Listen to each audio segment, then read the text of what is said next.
All right, what up, what up? It's a brand new Saturday, the MAATTs West podcast. Of course, I'm your host, MAATTs, everything West Coast.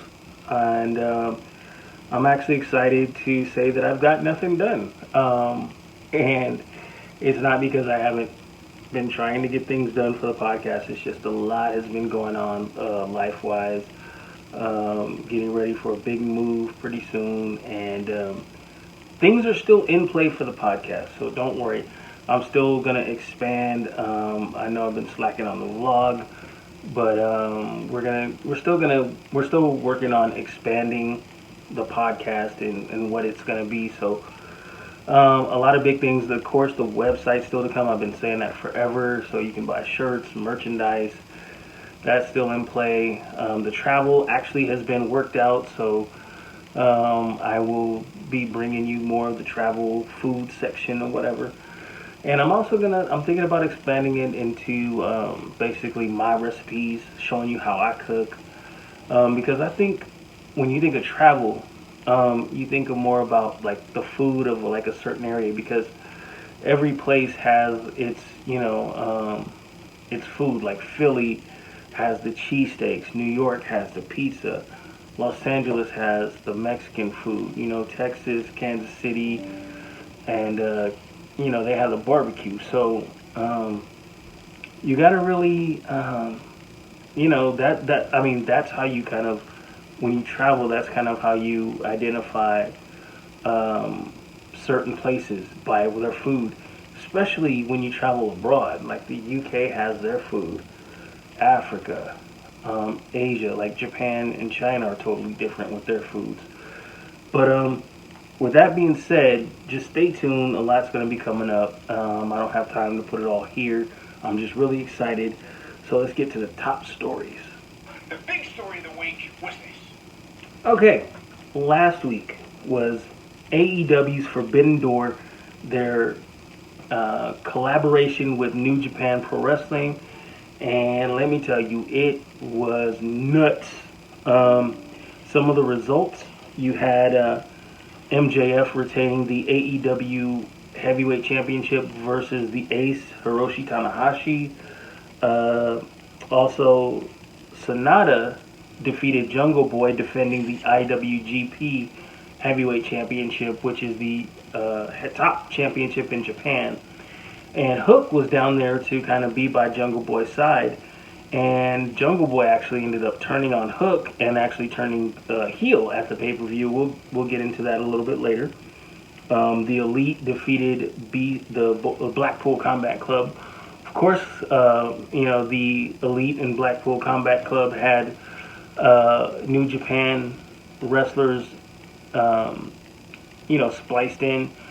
So it came down to Hangman, the Young Bucks, Eddie Kingston, and Tomohiro Ishii, the Stoneface Pitbull, versus Claudio Castagnoli, Wheeler Yuta, John Moxley, Kinosuke Takeshita, and Yo from New Japan. And Ishii actually picked up the victory by pinning Wheeler Yuta, so that was kind of cool. Cool victory for the Elite. Also, you had Will Ospreay winning back his U.S. title from Kenny Omega in what was considered a five-star classic match. I suggest if you want to see what like wrestling, or especially like Japan wrestling, real real championship matches are all about, you want to go back and watch that match. They went for over a half an hour. And even after them going a half an hour, you'd probably watch for a half an hour more. So, there's that. And then in a surprise finish, Bryan Danielson defeated the Rainmaker Kazuchika Okada by submission. He tapped Okada out. So, question is Danielson the best wrestler in the world now? I don't know. Also today, later on, in just a few hours, we have WWE's offering of the month, which is Money in the Bank.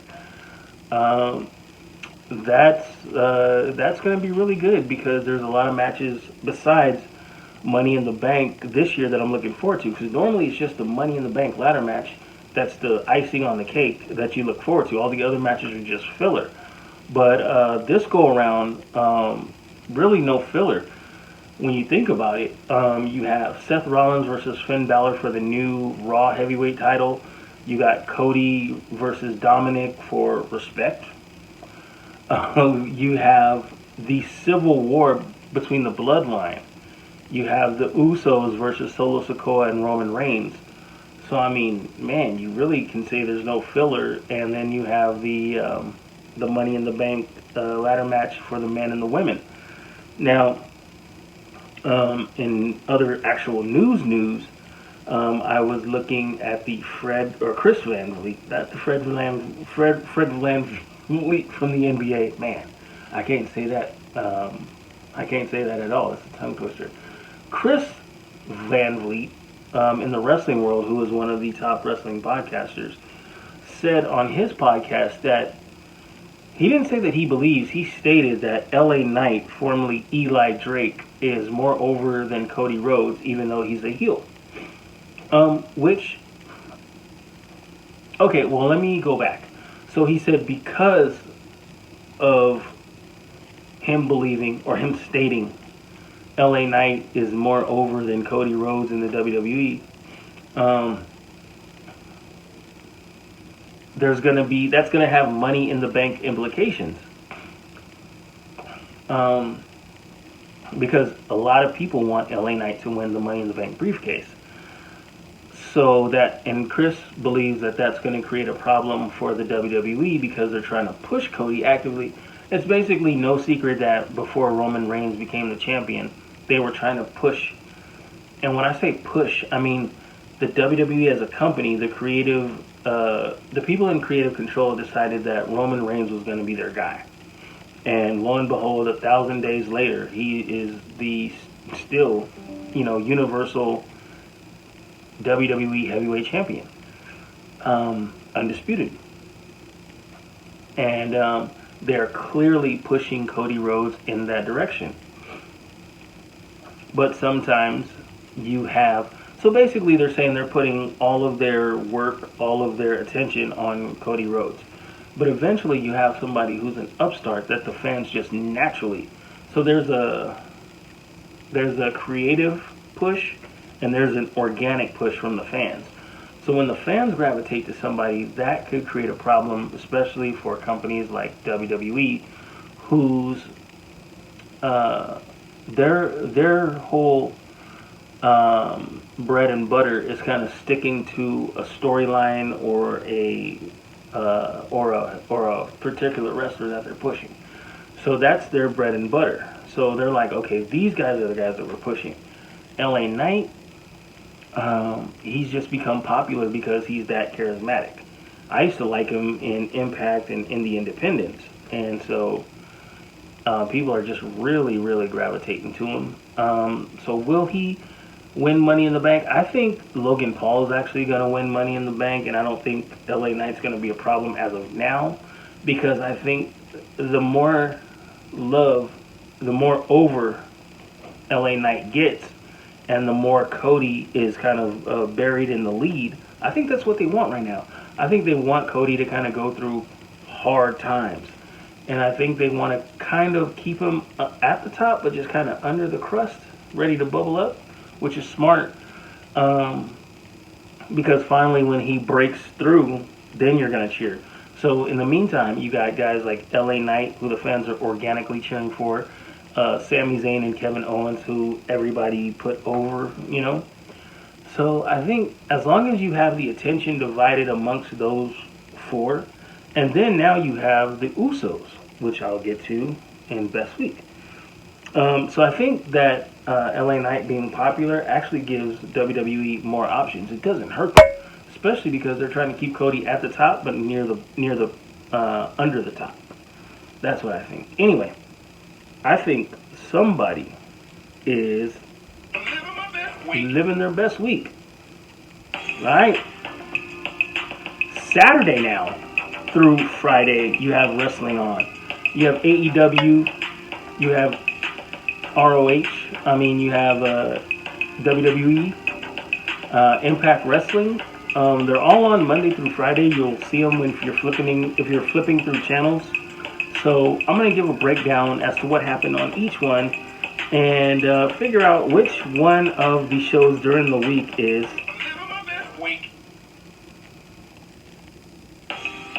So we're gonna start out with Saturday, a new show, AEW's Collision, where the main event was Bullet Club Gold, Rock Hard Juice Robinson, and my boy Switchblade Jay White teaming with the Guns, Austin and Colton Gunn, versus CM Punk, Ricky Starks, and FTR. It was a great match, back and forth, but I think what happens is when you have Bullet Club, especially, when you have the more people in the ring, that's when Bullet Club kind of takes advantage of having all those moving parts and moving bodies. Bullet Club, especially their leaders, like Switchblade has the ability to see through all that and pick his moment. He did, with the help of Juice Robinson, got the drop on Ricky Starks during the match when everybody was outside and confused or knocked out. Bullet Club Gold and the Guns defeat CM Punk, Ricky Starks, and FTR. So that was Collision. And we have the new sound. We have the new sound for AEW Collision. So let's move on to Monday. So on Monday Night Raw, the big thing that happened was Cody Rhodes defeating Damian Priest, kind of furthering a feud with the Judgment Day and Dominic and Rhea, really setting up for today later. It was a good match when it was one-on-one between Priest and Rhodes, and then of course Dominic and Mommy have to come down and interfere, and Cody Rhodes actually outsmarted them and used the distraction to actually help him and affect Damian Priest. So he pushed Damian Priest into Dom, then got his move, the Crossroads, and it was 1, 2, 3. I kind of see a theme developing.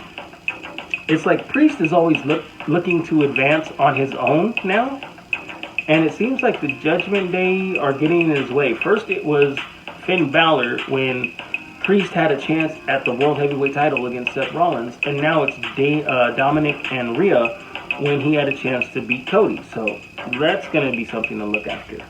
But we skip Tuesday because that's the NXT rookies, and we go right to AEW Dynamite.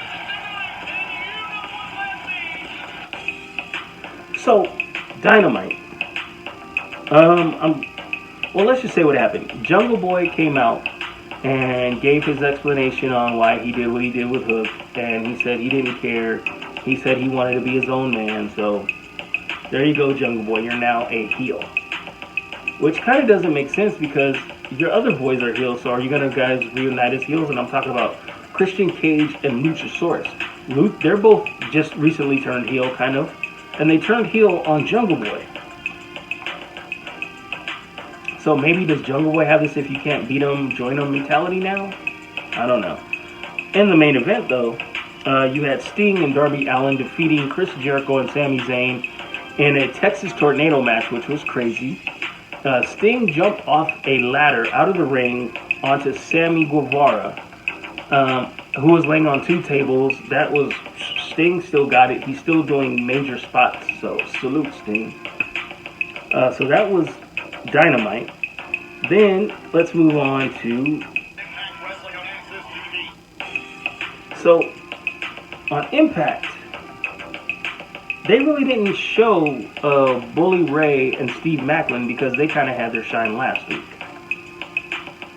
This week they had the debut of Lio Rush. If you remember him, I don't want to say it because that's where you probably remember him, when Lashley had a manager and all he did was this little guy coming out go, Lashley, like through the whole damn match. That's not really who Lio Rush is. Lio Rush is actually really a talented, lightweight, lucha libre style acrobatic wrestler who's black. Brother can move in the ring and he can go. He's been in Japan. He's kind of had issues with wanting to like retire from wrestling and walk away. But he's back now. He's been in New Japan for a couple of years, getting his steps in, kind of. Now he's in Impact Wrestling on TV. And also, the big news was Zachary Wentz, formerly Nash Carter, teaming up with who was a team with Wesley in NXT, which we skipped, called MSK, and they had won the NXT tag team titles a couple of times, but Nash unfortunately got involved, or basically got canceled, so to speak, for domestic violence issues or whatever, some borderline racial issues. So WWE released him. Now he's back in NXT with Trey Miguel, and they're both bad guys because Trey Miguel's now bad, and of course Zachary Wentz says, you guys, the fans, the world turned on him, canceled him. And so now they're back to get their just due. So the Rascals are back together. But in the end of Impact, Nick Aldis finally showed up to work to explain why he hit Alex Shelley with the belt. He called Alex Shelley out, but said he didn't want him near him. So he told Alex Shelley to go sit in the fans. So while he gave his rant, Alex Shelley finally had enough, came out. Him and Nick Aldis, started fighting. And then Leo Rush came in and started jumping Alex Shelley. And we were like, what? And then Chris Sabin came in to try and, for the save, because Alex Shelley is his partner in the Motor City Machine Guns. And in the end, Nick and Leo got the drop on the Motor City Machine Guns. Nick was holding the Impact Wrestling Championship, and Leo Rush was holding the X Division Championship. So, what does that mean? Invaders from the outside coming to take the titles, maybe collaborating a little bit. So, this is all leading to Slammiversary on, I want to say, July 25th. So, that's got something to look forward to for me. Finally, well, I won't say finally, but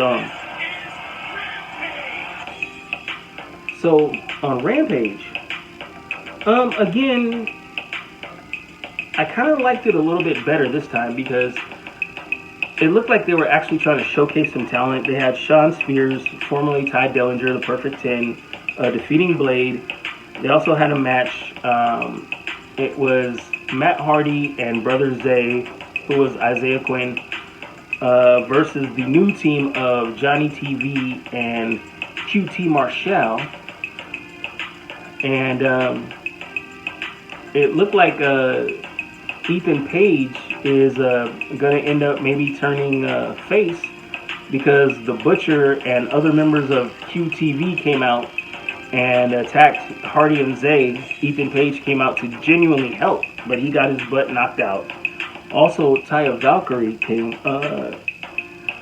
She had a match against former AEW Women's Champion Shida. Shida beat Taya Valkyrie. That didn't sit well with Taya Valkyrie. Also, Chris Statlander coming back at Double or Nothing, the event that I was at, and winning the TBS Championship didn't sit well with her. So I think Taya Valkyrie is pretty much switched to being a heel now. And last but not least,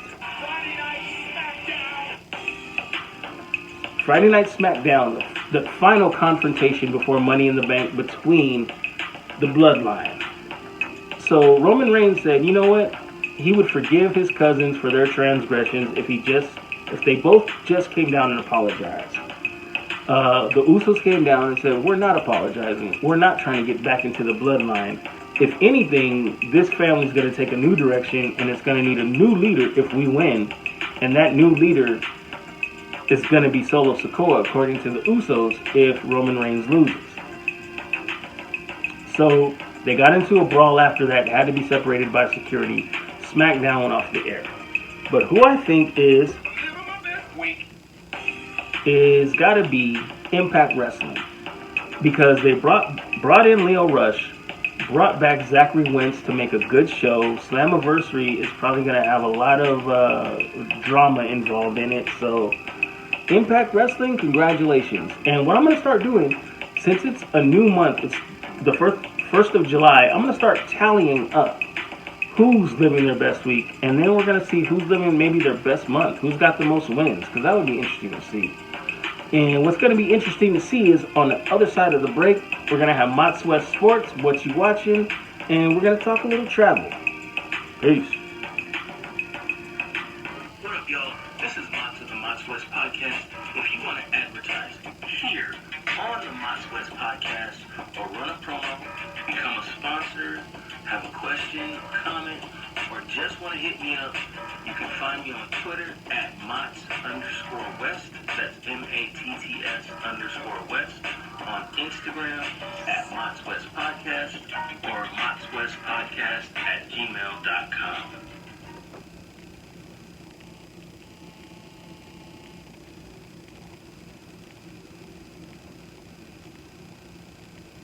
Our coaching did a horrible job. The players did a horrible job. We got our ass kicked. That's the great thing about sports.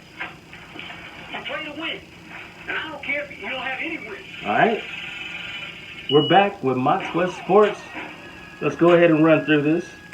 Of course, we run through all of the best West Coast teams, the best of the West. Rams, Lakers, Dodgers. So let's get it.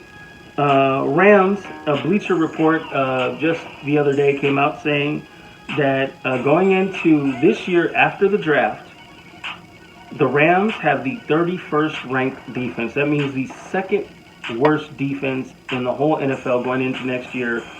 Only team that's worse than the Rams are the Arizona Cardinals, who may not even have Kyler Murray as their starting quarterback. But they do give reason. They said last year, because the offense really lacked, it affected the defense. And a major factor is the Rams pretty much released all of their stars, like Jalen Ramsey, Leonard Floyd, Von Miller. All those guys are gone. The only guy really on defense is just Aaron Donald. So they're saying that having an empty or inexperienced defense is going to lead to them being ranked number 31st. So I don't know what you guys think about it. I'm like, let's wait and see, because Les Snead, I trust in Snead. But if we don't get a defense, that means we're tanking to get Caleb Williams, who threw out the first pitch at the last Dodger game. So that was cool. Lakers, let's see what they did at the trade deadline. Or not the trade, at the free agent, at the free agency, or I'd say the beginning of free agency, which started last night. So they started out by waiving Mo Bamba and Shaq Harrison and declined Malik Beasley's team option, which freed up some money. They went out and re-signed Rui Hachimura to a 3-year, $51 million deal. Offered Austin Reeves a 4-year, $52 million deal. Also gave a similar offer to D'Angelo Russell. So Rui Hachimura is already signed. With Austin Reeves and Russell, we have to wait and see if they're going to actually take their deals. They're probably going to be shopping other teams, so we don't know. Lakers also went and signed Taurean Prince from the Minnesota Timberwolves to a 1-year, $4.5 million deal. They also got Cam Reddish, signed him to a 2-year veteran minimum deal. But the one I am really excited about is Gabe Vincent from the Miami Heat, who has that Heat culture with him, that toughness. He signed him to a 3-year, $33 million deal. Some of the other names that were linked with the Raiders, Kyrie Irving ended up re-signing with Dallas. Bruce Brown, who a lot of people were saying the Lakers had interest in, he actually signed to the Lakers, or was going to sign a $12.4 million 2-year deal with the Lakers, but he got a better offer from the Indiana Pacers, which doubled that at $24 million a year for 2 years. So last but not least, Brook Lopez was actually tied to the Lakers too. As of now, he is currently undecided. So let's I forgot to mention one of the players that we are saying bye to will be Dennis Schroeder, who signed a 2-year, $26 million deal with the Raptors. Dennis Schroeder, I loved how he played this year. He played every bit of that $26 million deal. So good luck to you, Dennis. Okay, Dodgers news. We're approaching the All-Star break, which is the week of July 10th. And 3 Dodgers were named to the All-Star team: Mookie Betts, Freddie Freeman, J.D. Martinez. But one Dodger, one of my good friends, Greg Bergman, feels got snubbed, which is catcher Will Smith. Greg says that for the last 3 years, Will Smith has been the best catcher in baseball, if not the National League. His partner, Clinton Yates, who do the Blue Review every day, every morning, talking about Dodgers, says that he may have been slighted because the voting normally favors the Braves. Also, his play was limited because when Clayton Kershaw was pitching, he has his own catcher catching with him. So he said basically favoritism toward the Braves, and Will Smith not playing all the games that he could have played, should have played, kind of maybe hurt him. So I don't know what y'all think. Mookie Betts also announced that he will be participating in the Home Run Derby during All-Star Week. In their last outing last night, they beat Kansas City 9-3. They have another game to play with them at 4:15 Pacific time. Another game against the Royals. Right now, they're at 46-35, sitting comfortably at second place, 2 games behind the Arizona Diamondbacks in the NL West.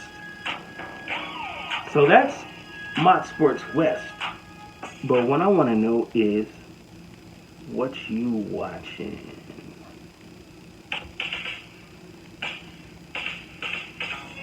Alright, so I've kind of been slowly but surely checking out the new season of Black Mirror. For those of you that don't know, it's like a millennial Twilight Zone. So,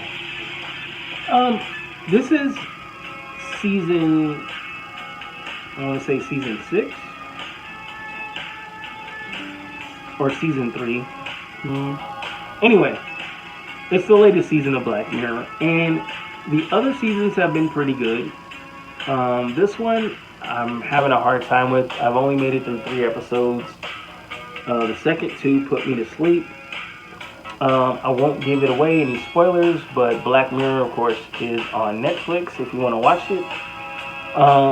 If you do get into the episodes and accept the premise, they are very, very trippy. So, not too excited about it though. But that's it for what I'm watching. And let's talk about some travel. Probably going to need some better travel music because we're probably going to try to start expanding, getting bigger as a podcast. But I don't have anything for this week, but I'm just going to kind of give you a tentative schedule of the upcoming travels. I'm going to be in St. Louis next weekend, so I have on my hit list Carl's Deli because they have supposedly a good pastrami. And also a recommendation was given to me, Clementine's Naughty and Nice Creamery. Apparently they have boozy ice cream. And I'm not talking about Little Boozy, because if Little Boozy was in the ice cream, you would just taste it and be like, ugh. And your face would just crumple up. But no, boozy as in booze, as in liquor, which is kind of up my alley. So apparently they have liquor-infused ice cream, so I'm going to have to try that when I'm out in St. Louis. Also, of course, I'm going to go home and give you some flavor of Los Angeles. I'm thinking of a outdoor barbecue place. I'm not going to say it right now. But it's a beef rib and chicken kind of barbecue place in LA. Then I'm thinking about it. That may change. Also, I got Denver locked in, and I got Vegas locked in. I haven't got the places though. I'm working on the places, so those are locked in though. Denver, Vegas, and of course home, LA. So with that, hopefully y'all be locked in next weekend. And until then, I'm out.